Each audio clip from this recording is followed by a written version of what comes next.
Hello நண்பர்களே, உங்கள் story க்ளோரிக்கு வரவேற்கிறேன். இங்கே நம்ம பயமுறுத்தும் கதைகள், மர்மங்கள், நடுங்க வைக்கும் சம்பவங்கள் சிம்பிளாக சொல்லிக்கிட்டே இருப்போம். ஹாரர் ஸ்டோரிஸ் பிடிச்சிருந்தா லைக் பண்ணுங்கள், ஷேர் பண்ணுங்கள், சப்ஸ்கிரைப் மறக்காதீங்க. அப்போது கதை ஸ்டார்ட் பண்ணலாமா?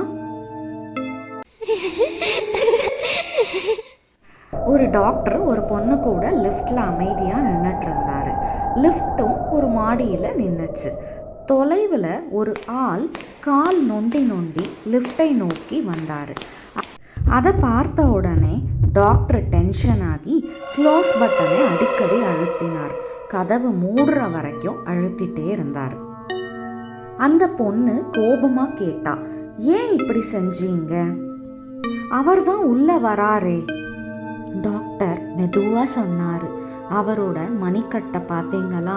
அது சிவப்பாக இருந்துச்சு. அவர் நேற்று இரவு தானே செத்தாரு. ஆப்ரேஷன் பண்ணது நான் தான். அந்த நேரம் அந்த பொண்ணு மெதுவாக தன்னுடைய மணிக்கட்டை உயர்த்தி காமிச்சா. அதுவும் சிவப்பு. அவ சிரிச்சு கேட்டா, இது மாதிரியா?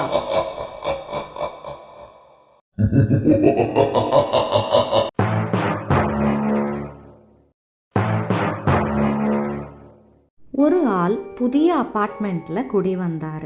ரிசப்ஷனில் சாவி கொடுக்கும்போது ஒரு வார்னிங் சொன்னாங்க. நம்பரே இல்லாத கதவை டிஸ்டர்ப் பண்ணாதீங்க. அவனுக்கு ஆர்வம். பின்னாடி போய் சாவி துளையில் பார்த்தான். உள்ளே காலி ரூம். மூலையில் வெள்ளை தோல், நீளமான கருப்பு முடி. ஒரு பொண்ணு சுவரை நோக்கி நின்னிருந்தா. அடுத்த நாள் மீண்டும் பார்த்தான். இந்த முறை அவனுக்கு தெரிஞ்சது முழுக்க சிவப்பு மட்டும். ரிசப்ஷன் கிட்ட கேட்டப்போ அவங்க சொன்னாங்க, ஒரு காலத்துல ஒரு கணவன் தன்னோட மனைவியை அந்த ரூம்ல கொன்னுட்டான். ஆனா அங்க சாதாரண மக்கள் இல்லை, வெள்ளை தோல், கருப்பு முடி, சிவப்பு கண்கள். அப்போதான் அவனுக்கு புரிஞ்சது, அவன் பார்த்தது சிவப்பு துணியை இல்லை, அது அவளுடைய கண்ணுன்னு.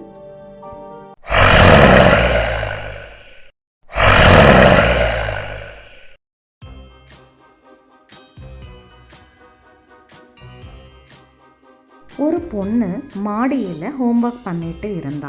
அப்புறம் கீழே இருந்து அம்மா குரல், சாப்பாட்டுக்கு கீழே வா. அவ படிக்கட்டுக்கு நடக்க ஆரம்பிச்சா. அந்த நேரம் யாரோ அவளை பிடிச்சி லாண்ட்ரி ரூமுக்குள் இழுத்தாங்க. அது அவளோட உண்மையான அம்மா.